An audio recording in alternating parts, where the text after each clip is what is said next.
What happens when the richest man on the planet gets a divorce? How does a judge divide an estate worth well over $100 billion? Well, we're about to find out as Amazon founder Jeff Bezos announced he and his wife are divorcing amicably after 25 years of marriage. Joining us now, divorce and family law attorney Brad Micklin. So, Brad, where do you begin?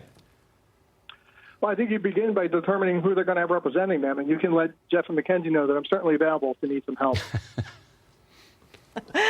Brad, it's Carol Roth. What are the chances with Bezos being such a savvy businessman that they haven't already ironed out all of the details? I mean, that's a whole lot of money at stake. They've had 5 years to figure this out. Don't you think that they've gone into this and pretty much have it figured out at this point?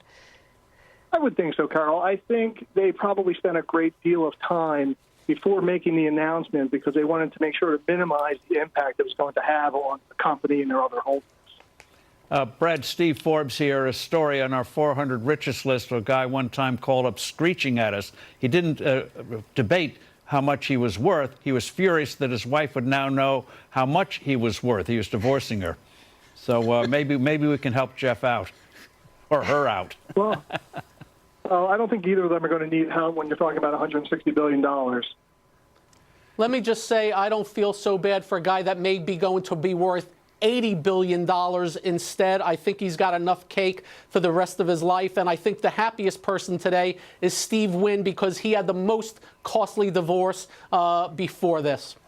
I just assume that with $100 billion, how is there a marriage problem that can't be solved with that kind of cash? I always assume people like that have no problem. Steve's point. always happy. He's rich. Look, I just wonder, it's going to make it awkward for me deciding which of these two to stay friends with after this. But I'm sure I'll figure it out. Hey, Brad, how much of a cut, if you don't mind me asking, is the lawyer of this going to get? Percentage-wise, I mean, whoever adjudicates this is going to be quite a wealthy person, no?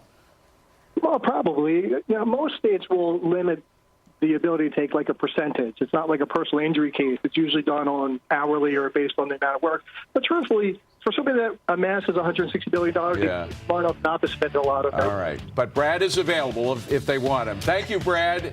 We'll see you next time.